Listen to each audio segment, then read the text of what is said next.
दुनिया भर से लोग सऊदी अरब में रोजगार की तलाश में आते हैं, जिसमें doctor, nurses, teacher, mechanics, different शोबा जिंदगी से तल्लक रखने वाले लोग सऊदी अरब में आते हैं।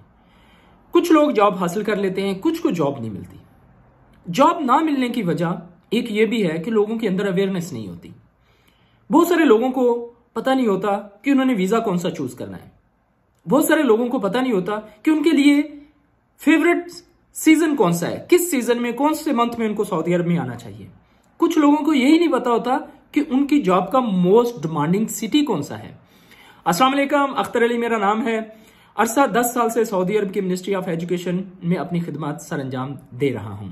आज हम बात करेंगे जो दुनिया भर से लोग आते हैं सऊदी अरब में रोजगार के सिलसिले में, वो नाकाम क्यों होते हैं। जो लोग नाकाम होकर चले जाते हैं, जिनको जॉब नहीं मिलती, एक्चुअल रीजन क्या है।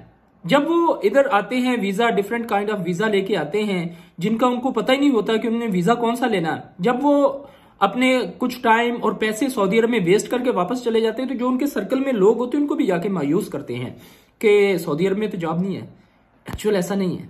एक्चुअल उनको अवेयरनेस ही नहीं है। उनको वो रियलिटी के करीब से नहीं गुजरते। वो सर्च ही नहीं करते कि जब वो सऊदी अरब जाना चाहते हैं तो उनको कौन से सीजन में जाना चाहिए।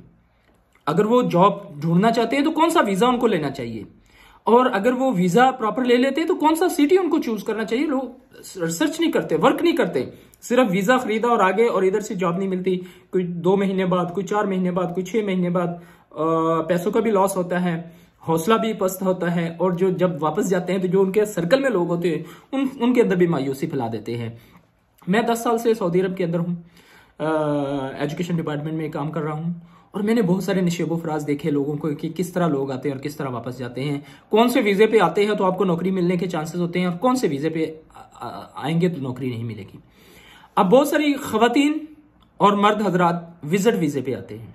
आपको मैं इंफॉर्मेशन देता चलूं कि विजिट वीजे का जो खर्चा है, जो विजिट वीजे के एक्सपेंसेस हैं या कास्ट है, वो परमानेंट वीजे से ज्यादा है। मैं आपको रियलिटी उसकी बता देता हूं कि अगर आप विजिट वीजे पे जाते हैं, कहीं से भी लें, सिंगल वीजा लें या मल्टीपल वीजा लें, तो अबाउट 1000 पाकिस्तानी 75,000 आपको उसकी फी पे करनी पड़ती है। चाहे वो सऊदी अरब में पे करें, चाहे वो पाकिस्तान में करें, दोनों तरह के वीजे मिलते हैं। सऊदी अरब में भी पे करके आप ले सकते हैं और पाकिस्तान में भी पे। 1000 रियाल ये आपका हो जाता है। जब आप विजिट वीजे पे आते हैं तो 2000 रियाल का आपको टिकट मिलता है आने जाने का। अब मैं आपको दोनों डिफरेंशिएट कर दूंगा कि परमानेंट वीजे पे जॉब किस तरह मिलती है और विजिट वीजे पे आपके टाइम वेस्ट कैसा होता है और मायूसी कैसे होती है। 1000 का आप करवाएंगे, विजिट वीजा स्टैंप करवाएंगे, 2000 रियाल जो है उसका एयर टिकट होगी। उसके बाद आप आते हैं, कोई घर किसी के पास रहते हैं, रूम शेयरिंग करते हैं, खाना है, रेंट है, तो ये मिनिमम आपको बता रहा हूं कि 1500 रियाल आप उस पर खर्च कर लेते हैं। फिर मोबाइल फोन, पर्सनल यूजेज, कोई उम्रे पे चला के आगे पीछे 500 ये मिनिमम है, लेकिन 1000 ये अबाउट 6000 के करीब बन जाता है कि 6000 यानी पाकिस्तानी 3.5 से 4 लाख रुपया एक बंदे के विजिट वीजे पे खर्च आ जाता है। अगर कोई वो 3 मंथ इधर स्पेंड करता है सऊदी अरब में, जॉब के सिलसिले में आता है, कितना करता है, अबाउट 3.5 से 4 लाख रुपया। तो उसके रिवार्ड में उसको क्या मिलता है? उसके रिवार्ड में ये होता है कि उसका वेस्टेज ऑफ टाइम होता है, डिसअपॉइंटमेंट होता है, जॉब नहीं मिलती, पैसे भी वेस्ट कर लेता है, टाइम भी वेस्ट कर लेता है, मायूस भी होता है, और लोगों को जाके बताता है कि जॉब नहीं मिलती। उसकी वजह यह है कि जब आप विजिट वीजे पे आते हैं तो वो आपको एंटरटेन नहीं करते। Visit visa is not work permit. इस पे 1 लाख रियाल के करीब जुर्माना है। आप विजिट वीजे पे आके जॉब करने की तलाश करते हैं तो वो इसको एंटरटेन ही नहीं करता। कोई भी अदारा इसको एंटरटेन नहीं करता। उसकी वजह यही है कि विजिट वीजे पे भी जब आप आएंगे तो वो वीजा अप्लाई करेंगे, इंटरव्यू करेंगे, फिर आपको पाकिस्तान में वीजा भेजेंगे। तो ऐसा बहुत 1% लोग या 2% लोग या 5% लोग इस पे सक्सेस होते हैं, जो अर्जेंट बेसिस पे हों, या जिसकी डिग्री बहुत ज्यादा स्पेशल हो, या बहुत ज्यादा इंटेलिजेंट हो, या अल्लाह की तरफ से कोई हो। तो विजिट वीजे पे जो जॉब के चांसेस हैं वो बहुत मिनिमम होते हैं, क्योंकि नया वीजा निकलना इधर से 90 दिन लगते हैं, उसके बाद पाकिस्तान भेजना, मेडिकल, डिग्री, बहुत लंबा इशू है। अब आ जाते हैं हम परमानेंट वीजे पे। अब जो परमानेंट वीजा है वो अगर आप किसी भी जानने वाले से 3 मंथ का लेंगे तो वो 5 से 6000 का आपको मिल जाएगा। वो आजाद वीजा ले लें, वो टीचर वीजा ले लें। अगर आप पढ़े लिखे हैं तो टीचर वीजा ले लें। अगर आपके पास टेक्निकल या मैकेनिकल का कोई काम है तो आप कोई भी वीजा ले सकते हैं उसके रिलेटेड, आजाद वीजा जिसपे ट्रांसफरेबल होता है। ये 6000 का आपको मिल जाएगा अगर बंदा एक्टिव है उसके पास मोस्ट डिमांडिंग सब्जेक्ट है जिसमें English, chemistry, physics, biology, math, computer और मैकेनिकल इंजीनियरिंग की किसी के पास डिग्री है तो उसके पास उसका मल्टीनेशनल एक्सपीरियंस होना चाहिए। कोई भी इंजीनियर है या मैकेनिक है या कोई भी टेक्नीशियन है। जब आप परमानेंट वीजा लेके आते हैं, अगर आप एक्टिव हैं तो 1 महीने में आपको जॉब मिल जाएगी।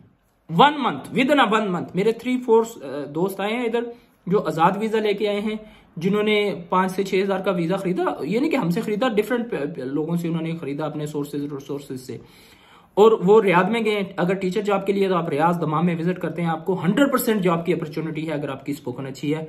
और मोस्ट डिमांडिंग सब्जेक्ट आपके पास हैं physics, chemistry, biology, computer, English, इस तरह के आपके पास सब्जेक्ट हैं। और भी कुछ सब्जेक्ट हैं। तो आप आए परमानेंट वीजा लेके, 1 महीने के अंदर आपकी जॉब मिलेगी और आपको पहले महीने ही वो उसके पैसे परमानेंट वीजे पे वापस हो जाएंगे। वो कैसे वापस हो जाएंगे? जब आपकी जॉब होती तो आपकी सैलरी स्टार्ट हो जाती, जब आपकी जॉब होती तो आपको अकोमोडेशन फ्री मिल जाती, जब आपकी जॉब हो जाती तो आपको एयर टिकट फ्री मिल जाता है, जब आपकी जॉब हो जाती तो आपको मेडिकल इंश्योरेंस फ्री हो जाती। विद इन 1 मंथ अगर आप 3.5 से 4 लाख या 5 लाख लगा के हैं तो 1 महीने में वापस आ जाएंगे। वो आपकी सिक्योरिटी होती है किस्म की। हाँ, अल्लाह की तरफ से कोई मायूसी ना हो या रिस्क में रुकावट ना हो, ये एक अलग बात है। वरना 99% लोग जो एक्टिव थे, जो इधर आके सोने वाले नहीं, जो एक्टिव थे, जिन्होंने एक दिन में 10-10, 15-15 स्कूलों को विजिट किया और उनके पास परमानेंट वीजा था, उनकी 100% जॉब हो गई है। क्या सर्कमस्टांस होते हैं कि बहुत सारे स्कूलों को अर्जेंट टीचर चाहिए होते हैं। वो नहीं वेट करते कि वीजा लगाएंगे, 90 दिन वीजा इधर सऊदी अरब में अप्लाई करेंगे तो 90 दिन लगते हैं, 90 डेज में वीजा अप्रूवल आती है। उसके बाद पाकिस्तान या इंडिया भेजते हैं, उसके बाद आपकी डॉक्यूमेंट वेरिफिकेशन, मेडिकल, डिग्रियां, सारा कुछ, ये 6-7 महीने का प्रोसीजर होता है। तो वो एक जो परमानेंट आपके पास वीजा हो तो ये आपके पास एक किस्म का जॉब का चेक होता है। अगर स्पोकन अच्छी है तो डिफरेंट स्कूलों को विजिट करें, घर बैठ के नहीं, डिफरेंट स्कूलों को विजिट करें, टैक्सी ले, 1 महीने में आपकी जॉब हो जाएगी। और फिर लोगों को जॉब सीजन का पता नहीं होता। अब कुछ दिन पहले मेरे दोस्त आए हैं तो छुट्टियां थी, ईद की छुट्टियां थी, 2-2 महीने उनके वैसे वेस्ट हो गए। रमजान शरीफ में वैसे कोई वर्किंग आवर्स नहीं होते।